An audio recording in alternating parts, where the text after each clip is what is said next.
Connect ಆಯ್ತು, ಅದರ ಮೇಲೆ ಅಟ್ಯಾಕ್ ಅಂತ ಆಯ್ತು. ಅವನನ್ನು ಹಿಡಿದ ತಕ್ಷಣ ಆನಂತರ ಗಡಿಬಿಡಿಯಲ್ಲಿ ಅದಾಯ್ತು.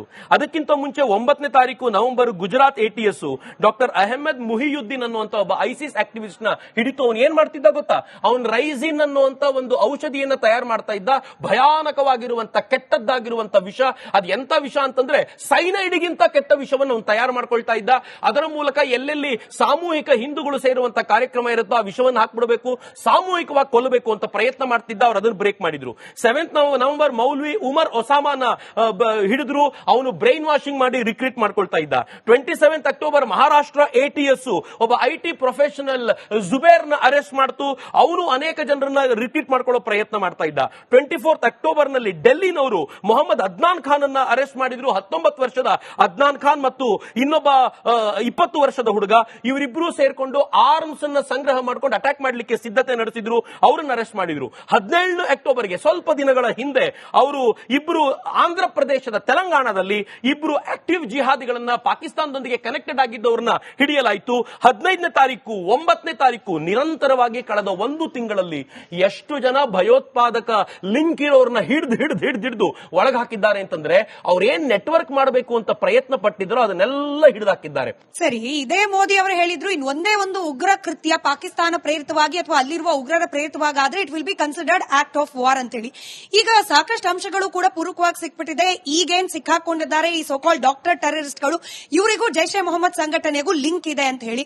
ಆದ್ರೆ ಎಲ್ಲಿದೆ ಪ್ರತಿಕ್ರಿಯೆ, ಎಲ್ಲಿ ಆಕ್ಟ್ ಆಫ್ ವಾರ್, ಇದನ್ನು ಕೂಡ ಪ್ರಶ್ನೆ ಮಾಡ್ತಿದ್ದಾರೆ. ಮೋದಿಯ ಪ್ರತಿಕ್ರಿಯೆ ಹೇಗ್ ಬರುತ್ತೆ ಅನ್ನೋದು ಎಲ್ರಿಗೂ ಗೊತ್ತಿದೆ. ಉರಿಯಲ್ಲಿ ಅಟ್ಯಾಕ್ ಆದಾಗ ಮೋದಿ ವೇಟ್ ಅಂಡ್ ವಾಚ್ ಅಂತ ಹೇಳಿದ್ರು. 11 ದಿನದಲ್ಲಿ ಪ್ರತಿಕ್ರಿಯೆ ಬಂತು. ಆನಂತರ ಪೆಹಲ್ಗಾಂವ್ನಲ್ಲಿ ಅಟ್ಯಾಕ್ ಆದಾಗ, ಪುಲ್ವಾಮಾದಲ್ಲಿ ಅಟ್ಯಾಕ್ ಆದಾಗ ವೇಟ್ ಅಂಡ್ ವಾಚ್ ಅಂತಂದ್ರು. 13 ದಿನದಲ್ಲಿ ಅಟ್ಯಾಕ್ ಆಯ್ತು. ಆನಂತರ ಪೆಹಲ್ಗಾಂವ್ನಲ್ಲಿ ಅಟ್ಯಾಕ್ ಆದಾಗ ವೇಟ್ ಅಂಡ್ ವಾಚ್ ಆನ್ಸರ್ ಕೊಡ್ತೀವಿ ಅಂದ್ರು. 16 ದಿನದಲ್ಲಿ ಅಟ್ಯಾಕ್ ಆಯ್ತು. ಈಗಿರುವ ಭಾರತದ ತಯಾರಿ ನೋಡಿದ್ರೆ ಪಾಕಿಸ್ತಾನ ಮೊನ್ನೆ ತಾನೇ ಹೇಳಿದೆ ಭಾರತ ಸದ್ಯದಲ್ಲೇ ಮತ್ತೊಂದು ಯುದ್ಧ ಮಾಡುವ ಲಕ್ಷಣಗಳು ಕಾಣಿಸ್ತಾ ಇವೆ, ಸಿದ್ಧವಾಗಿ ಅಂತ. ಅಂಡ್ ಐ ಥಿಂಕ್ ಆ ಯುದ್ಧಕ್ಕೆ ಭಾರತ ಸಿದ್ಧತೆ ನಡೆಸ್ತಾ ಇರೋದು ಗೊತ್ತಾಗ್ತಾ ಇದೆ. ನಾವು ಅತ್ಯಂತ ವೇಗವಾಗಿ ರಷ್ಯಾದೊಂದಿಗೆ ನಡೆಸ್ತಾ ಇರುವಂತಹ ಮಾತುಕತೆ, ಆ ಕಡೆ ಜಪಾನ್ನೊಂದಿಗೆ ನಡೆಸ್ತಾ ಇರುವಂತಹ ಮಾತುಕತೆಗಳು, ನಮ್ಮಲ್ಲೇ ತಯಾರು ಮಾಡ್ತಾ ಇರುವಂತಹ ಶಸ್ತ್ರಾಸ್ತ್ರಗಳ ಈ ವೇಗವನ್ನು ಗಮನಿಸಿದರೆ ಸಮಥಿಂಗ್ ಇಸ್ ಕುಕಿಂಗ್ ಅಂತ ಅನ್ಸುತ್ತೆ. ಮತ್ತು ನರೇಂದ್ರ ಮೋದಿ ಅವರ ಮೇಲೆ ದೇಶದ ವಿಶ್ವಾಸ ಹೆಂಗಿದೆ ಅಂತಂದ್ರೆ 100% ಅವರು ಭಾರತದ ಮೇಲಿರುವ ಆಗಿರುವಂತಹ ಆಘಾತಕ್ಕೆ 100% ರಿವೆಂಜ್ ತೆಗೆದುಕೊಳ್ತಾರೆ ಅನ್ನೋ ವಿಶ್ವಾಸ ಇದೆ. Let's wait and watch. 100% ಭಾರತೀಯರ ಪೈಕಿ ಇರುವ ವಿರೋಧ ಪಕ್ಷಗಳಿಗೆ ಇನ್ನೂ ವಿಶ್ವಾಸ ಇಲ್ಲ. ಅವ್ರಿಗೆ ಉರಿ ಸರ್ಜಿಕಲ್ ಸ್ಟ್ರೈಕ್ ಆದಾಗ ಅವರು ಪ್ರೂಫ್ ಕೇಳಿದ ಜನ, ಅವರು ಏರ್ ಸ್ಟ್ರೈಕ್ ಆಗಿದ್ದಾಗ ಪ್ರೂಫ್ ಕೇಳಿದ ಜನ. ಇದೇ ಅರವಿಂದ್ ಕೇಜ್ರಿವಾಲ್ ಪ್ರೂಫ್ ಕೊಡಿ ಅಂತ ಕೇಳಿದ್ರು, ಜನ ಮನೆಗೆ ಕಳಿಸಿದ್ದಾರೆ ಇವತ್ತು. ಇದೇ ರಾಹುಲ್ ಗಾಂಧಿ ಮತ್ತು ಅವನ ಟೀಮ್ ಅವತ್ತು ಪ್ರೂಫ್ ಕೇಳಿತ್ತು. ಇವತ್ತು ಜನ ಬಿಹಾರದಲ್ಲಿ ಅವ್ರಿಗೆ ಏನ್ ಮಾಡಬೇಕು ಆ ಪ್ರಯತ್ನವನ್ನು ಮಾಡಿದ್ದಾರೆ. ಅದಕ್ಕೆ ಆ ಕಾರಣಕ್ಕೋಸ್ಕರವೇ ಈ ಬಾರಿ ನಾವು ಅಟ್ಯಾಕ್ ಮಾಡಿದಾಗ, ಯುದ್ಧ ಮಾಡಿದಾಗ ನಾವು ಸ್ಯಾಟಲೈಟ್ ಇಮೇಜ್ಗಳನ್ನ HD ಇಮೇಜ್ಗಳನ್ನು ತೆಗೆದುಕೊಂಡು ಜಗತ್ತಿನ ಮುಂದೆ ಬಿತ್ತರಿಸಿದ್ವಿ. ಪಾಕಿಸ್ತಾನಕ್ಕೆ ಏನ್ ಮಾಡಿದ್ವಿ ಅಂತ ವಿತ್ ಪ್ರೂಫ್ ಜಗತ್ತಿನ ಮುಂದೆ ಇಡ್ಲಿಕ್ಕೆ ಸಾಧ್ಯವಾಗಿದೆ. ಇದೇ ಕಾಂಗ್ರೆಸ್ನವರು ನಮ್ಮ ವಿರುದ್ಧ ನಾವು ಆಪರೇಷನ್ ಸಿಂಧೂರ್ ಮಾಡಿದ ನಂತರ ಏನ್ ಹೇಳಿದ್ರು, ಪಾಕಿಸ್ತಾನದ ರಾಹುಲ್ ಗಾಂಧಿ ಮತ್ತು ಅವರ ಟೀಮ್ ಹೇಳಿತ್ತು ನಮ್ದು ರಫೇಲ್ ಬಿದ್ದೋಗಿದೆ, 5 ರಫೇಲ್ ಬಿದ್ದೋಗಿದೆ, 6 ಬಿದ್ದೋಗಿದೆ ಅಂತ ಪಾಕಿಸ್ತಾನದ ವಿಚಾರವನ್ನು ಮಂಡಿಸಿದ್ರು. ಆದ್ರೆ ಇವತ್ತು ಆಶ್ಚರ್ಯದ ಸಂಗತಿ ಏನು ಅಂತಂದ್ರೆ ಉಕ್ರೇನ್ ಅಮೆರಿಕಾದ F-16 ಬೇಡ ಅಂತ ಹೇಳಿದೆ, F-35 ಬೇಡ ಅಂತ ಹೇಳಿದೆ, ರಫೇಲ್ಗೆ ಸೈನ್ ಮಾಡಿದೆ. ರಫೇಲ್ ಬಿದ್ದಿದ್ದೇ ಆಗಿದ್ದಿದ್ರೆ ಯಾಕೆ ಯಾವ್ದಾದ್ರು ಒಂದು ರಾಷ್ಟ್ರ ರಫೇಲ್ ಸೈನ್ ಮಾಡ್ತಿತ್ತು? ಯಾಕೆ ಮಾಡಿದೆ ಅಂತಂದ್ರೆ ಭಾರತ ರಫೇಲ್ ನ ಕಳ್ಕೊಂಡಿಲ್ಲ ಅನ್ನುವಂತ ವಿಶ್ವಾಸ ಜಗತ್ತಿಗೆಲ್ಲ ಇದೆ. ದುರದೃಷ್ಟ ಕಾಂಗ್ರೆಸ್ ಪಾರ್ಟಿಗಿಲ್ಲ. ಏನ್ ಮಾಡಬೇಕು? ಸ್ಟೂಡೆಂಟ್ಗಳು ಕೆಲವೊಂದು ಕಡೆ ಭಯೋತ್ಪಾದಕರಾದ್ರು, ಡಾಕ್ಟರ್ ಭಯೋತ್ಪಾದಕರಾದ್ರು, ಇನ್ನು ಡಿಸಿನೇ ಭಯೋತ್ಪಾದಕರಾದ್ರೆ ಅವ್ರ ಗತಿಯೇನು? ಅದಲ್ಲದೆ ಕೇಂದ್ರ ಸರ್ಕಾರ ಬಿಜೆಪಿನ ಐತೆ, ಒಳ್ಳೆ ಸರ್ಕಾರನೇ ಐತೆ. ಇವಾಗ ಅದನ್ನ ಮಟ್ಟ ಹಾಕ್ಬೋದಲ್ಲ ಅಂತ ಪ್ರಯತ್ನ ನಡೆಯುತ್ತಪ್ಪ. ಮಟ್ಟ ಹಾಕೋದು ಸುಲಭದ ಸಂಗತಿ ಎಲ್ಲ. 18-20% ಆಗಿದ್ದಾರೆ. ಅನೇಕ ವರ್ಷಗಳು, 10 ವರ್ಷ ಆಗಿದೆ ಅಷ್ಟೇ. ಕಳೆದ 65 ವರ್ಷಗಳಿಂದ ಇದೇ ತರದ ಚಿಂತನೆಯಲ್ಲಿ ಬೆಳ್ಕೊಂಡು ಬಂದವರನ್ನ 10 ವರ್ಷಗಳಲ್ಲಿ ಬದಲಾಯಿಸೋದು ಕಷ್ಟ. ಬಟ್ ಒಂದು ಬದಲಾವಣೆ ಅಂತೂ ಡೆಫಿನೆಟ್ಲಿ ಬರುತ್ತೆ. Wait and watch. ನಮ್ಗೆ ಇಲ್ಲಿವರೆಗೂ ಪ್ರತೀಕಾರವನ್ನಷ್ಟೇ ತಗೊಳ್ತಿದ್ವಿ. ಅಫ್ಕೋರ್ಸ್ ಪ್ರತೀಕಾರ ತಗೊಳ್ತಿದ್ವಿ, ಆದ್ರೆ ದೊಡ್ಡ ಮಟ್ಟದಲ್ಲಿ ಏನೂ ಮಾಡಕ್ಕಾಗಿಲ್ಲ ನಮ್ಗಿನ್ನು ಇಷ್ಟೊತ್ತು ಆದ್ರೂ. ಯಾಕೆ ಇದ್ರ ನಮ್ಮಲ್ಲಿ ಪ್ರತೀಕಾರ ತಗೊಂಡಿದ್ದೇನೆ ಹಿಂದುತ್ವವಾದದ ಕೊಲೆ ಅಂದ್ಬಿಟ್ರಲ್ಲಪ್ಪ ಮೇಡಮ್. ಅಲ್ಲ, ನಾನೇನ್ ಕೇಳಕ್ ಬಂದೆ ಅಂದ್ರೆ ಸುಮ್ಮನೆ ಹೇಳಿದೆ ನಾನು. ನಮ್ಮಲ್ಲಿ ಸ್ವದೇಶಿ ಅಂದ್ರೆ ಪ್ರತೀಕಾರ ಮಂಗಳೂರಲ್ಲಿ ಏನೋ ತಗೊಂಡಿದ್ದಕ್ಕೆ ಹಿಂದುತ್ವವಾದ ಅಂತಂದ್ರು. ನಮ್ದ್ರಲ್ಲಿ ಒಂದು ನಿಯಮ ಏನಿದೆ ಅಂತಂದ್ರೆ ನಾವಾಗೆ ಯಾರ ಮೇಲೂ ಯುದ್ಧಕ್ಕೆ ಹೋಗಲ್ಲ, ಇದು ಬಹಳ ಹಿಂದಿನಿಂದ ಬಂದಿರುವಂತದ್ದು. ಬಟ್ ನಮ್ಮ ಮೇಲೆ ಯಾರಾದ್ರೂ ಯುದ್ಧಕ್ಕೆ ಬಂದ್ರೆ ನಾವು ಸುಮ್ಮನೆ ಬಿಡೋದಿಲ್ಲ ಅಂತ. ಇಸ್ಲಾಮಿಗೆ ಆ ರೂಲ್ ಇಲ್ಲ.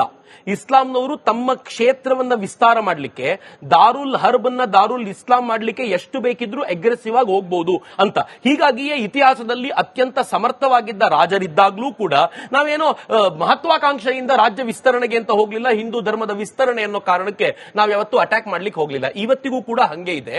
ಬಟ್ ಒಂದೇನು ಅಂತಂದ್ರೆ ಎಲ್ಲ ಸಂದರ್ಭದಲ್ಲೂ ಹಿಂಗಾಗೋದಿಲ್ಲ. ಈಗ ಬದಲಾವಣೆ ಬಂದಿದೆ. ಈಗ ಹೆಂಗಿದೆ ಅಂತಂದ್ರೆ ಅನ್ನೋನ್ ಗನ್ಮ್ಯಾನ್ಗಳು ಪಾಕಿಸ್ತಾನದ ಒಳಗೆ ಇದ್ದಾರೆ.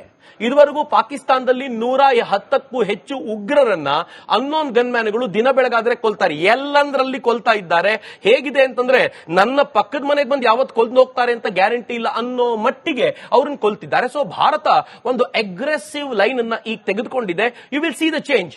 ಈ ಚೇಂಜ್ ಯಾವ ನಂತರ ಬಂತು ಅಂತಂದ್ರೆ ಮೊನ್ನೆ ಪಹಲ್ಗಾಮ್ ಅಟ್ಯಾಕ್ ನಂತರ ನಮ್ಗೆ ಆಗಿರುವಂತ ಅಟ್ಯಾಕ್ ಇದೆಯಲ್ಲ, ಪಹಲ್ಗಾಮ್ ಅಟ್ಯಾಕ್ ದೊಡ್ಡದಲ್ಲ, ಅದಾದ್ಮೇಲೆ ಅಮೆರಿಕ ನಮ್ಮ ಮೇಲೆ ಮಾಡಿದಂತ ಮಾನಸಿಕವಾದ ಅಟ್ಯಾಕ್ ಇದೆಯಲ್ಲ, ಆ ಅಟ್ಯಾಕ್ ನಂತರ Bharat consider I have to grow strong ನಾವು. ಎಷ್ಟು ಸ್ಟ್ರಾಂಗ್ ಆಗಬೇಕು ಅಂತಂದ್ರೆ ಅಗತ್ಯ ಬಿದ್ರೆ ಕಪಾಳ ಬಾರಿಸಿ ಆದ್ರೂ ಗಟ್ಟಿಯಾಗಿ ನಿಲ್ಲಬೇಕು ಅಂತ.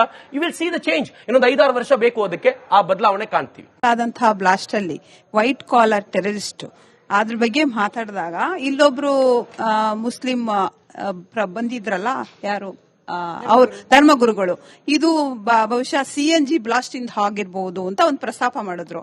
ಅವಾಗ ನನ್ಗನ್ಸ್ತು, ಯಾಕಂದ್ರೆ ಇಷ್ಟು ಇನ್ವೆಸ್ಟಿಗೇಷನ್ ಹಾಕ್ದೇನೆ ಅವ್ರು ಹೇಳೋಕ್ ಸಾಧ್ಯನೇ ಇಲ್ಲ. ಆದ್ರೆ ಅವ್ರು ಹೇಗೆ ಹೇಳಿದ್ರು ಅದೊಂದು ಮುಖ್ಯ. ಅದ್ರ ಬಗ್ಗೆ ನೀವು ಹೇಳ್ಬೇಕು ಸ್ವಲ್ಪ. ಹಾಗೆ ರಿಸಿನ್ ಅನ್ನೋ 4 kg ಏನು ಅದು ಮುಸ್ಲಿಂ ಉಗ್ರನ ಬಳಿ ದೊರೆದಂತ 4 kg ವಿಷಾಕಾರಿ ವಸ್ತು, ಅದು ಎಷ್ಟು ಜನ ಕೊಲ್ಬಹುದಾಗಿತ್ತು ಅನ್ನೋ ಸತ್ಯಾಸತ್ಯತೆಗಳ ಬಗ್ಗೆ ನನಗೆ ಸಿಗ್ಲಿಲ್ಲ. ಐ ಆಮ್ ನಾಟ್ ರಾಂಗ್, ನಂಗೆ ಗೊತ್ತಿಲ್ಲ, ನಂಗೆ ಹೊಸ ಅಪ್ಡೇಟ್ಸ್ ಗೊತ್ತಿಲ್ಲ. ಅದು ಹಿನ್ನೆಲೆ ಸತ್ಯಾಸತ್ಯತೆಗಳ ಬಗ್ಗೆ ಹೇಳಿ ಅಂತ. ರೆಸಿನ್ ತಯಾರಿ ಮಾಡ್ಲಿಕ್ಕೆ ಬೇಕಾಗಿರುವಂತ ಕೆಮಿಕಲ್ ಗಳನ್ನ ಆತ ಯೋಚನೆ ಮಾಡ್ತಿದ್ದ. ರೆಸಿನ್ ಇಸ್ ಬ್ಯಾಂಡ್, ಅದು ಎಲ್ಲೂ ಸಿಗೋದಿಲ್ಲ. ಅದನ್ನ ತಯಾರು ಮಾಡ್ಲಿಕ್ಕೆ ಬೇಕಾಗಿರುವಂತ ವ್ಯವಸ್ಥೆ ಆತ ರೂಪಿಸ್ಕೊಳ್ತಿದ್ದ. ಬಟ್ ಇಂಟ್ರೆಸ್ಟಿಂಗ್ ಸಂಗತಿ ನಾನು ಹೇಳ್ತೀನಿ ಆ ಧರ್ಮಗುರುಗಳ ಬಗ್ಗೆ. ಆ ಧರ್ಮಗುರುಗಳ ಬಗ್ಗೆ ನಂಗೆ ಪಾಪ ಏನು ಬೇಜಾರಿಲ್ಲ. ಈ ರಾಷ್ಟ್ರದಲ್ಲೇ ಅನೇಕ ಏಜೆನ್ಸಿಗಳು ಅನ್ಕೊಂಡ್ಬಿಟ್ಟಿದ್ವು CNG ಬ್ಲಾಸ್ಟ್ ಆಗಿದ್ದಿರ್ಬೋದಾ. ಯಾಕೆ ಅಂತಂದ್ರೆ ಇಟ್ ವಾಸ್ ಸೋ ಸ್ಟ್ರಕ್ಚರ್ಡ್ ಆಗಿಲ್ದೇ ಇರುವಂತ ಬ್ಲಾಸ್ಟ್ ಅದು. ಅದೇನು ವ್ಯವಸ್ಥಿತವಾಗಿ ಪ್ಲಾನ್ ಮಾಡಿರುವಂತ ಬ್ಲಾಸ್ಟ್ ಅಲ್ಲ, ಗಡಿಬಿಡಿ ಆಗಿರುವಂತ ಬ್ಲಾಸ್ಟ್. ಮುಂಚಿನ ದಿನ 2900 kg ಸಿಕ್ಬಿಟ್ಟಿದೆ. ಈಗ ನನ್ನ ಹತ್ರ ಇರೋ ಮತ್ತೆ 2500 kg ಸಿಕ್ಬಿಟ್ರೆ ನಾನು ಒಳಗೆ ಹೋಗ್ತೀನಲ್ದೆ ಇಷ್ಟು ಕಲೆಕ್ಟ್ ಮಾಡಿದ್ ವೇಸ್ಟ್ ಆಗುತ್ತೆ. ಅರ್ಜೆಂಟ್ ಅಲ್ಲಿ ಮಾಡಬೇಕು ಅಂತ ಸಡನ್ ಆಗಿ ಮಾಡ್ಬಿಟ್ಟಿರೋದು. ಹೀಗಾಗಿ CNG ಬ್ಲಾಸ್ಟ್ ಆದ್ರೆ ಹೆಂಗ್ ಆಗ್ಬಹುದು ಹಂಗೆ ಆಗಿತ್ತು.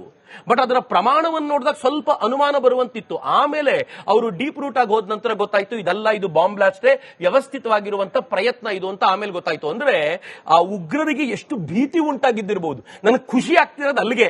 ಒಬ್ಬ ಉಗ್ರನಿಗೆ ಯಾರನ್ನಾದ್ರೂ ಕೊಲ್ಲಬೇಕಾದಾಗ ಹೆದರಿಕೆ ಆಗೋದಿಲ್ಲ, ಬಟ್ ಮೊದಲನೇ ಬಾರಿಗೆ ನಾನು ಸಿಕ್ಕಾಕೊಳ್ತೀನಿ ಅನ್ನೋ ಭಯ ಇದೆಯಲ್ಲ, ಈ ಸರ್ಕಾರದಲ್ಲಿ ಆ ಭಯ ಹುಟ್ಟುತ್ತಾ ಇದೆ ಅವರಿಗೆ ಅಂತ. ಉಗ್ರವಾದದಿಂದ ಹಿಡಿದು ಧರ್ಮ ಹಾಗೆ ರಾಜಕಾರಣದವರೆಗೂ ಅನೇಕ ಪ್ರಶ್ನೆಗಳಿಗೆ ಉತ್ತರವನ್ನ ಕೊಟ್ರಿ. ಧನ್ಯವಾದ ನಿಮ್ಮ ಉತ್ತರ ಹಾಗೆ ಸಮಯಕ್ಕಾಗಿ. ಹಾಗೆ ತಮ್ಮೆಲ್ಲರಿಗೂ ಕೂಡ ಧನ್ಯವಾದ ಕಾರ್ಯಕ್ರಮದಲ್ಲಿ ಭಾಗಿಯಾಗಿದ್ದಕ್ಕಾಗಿ.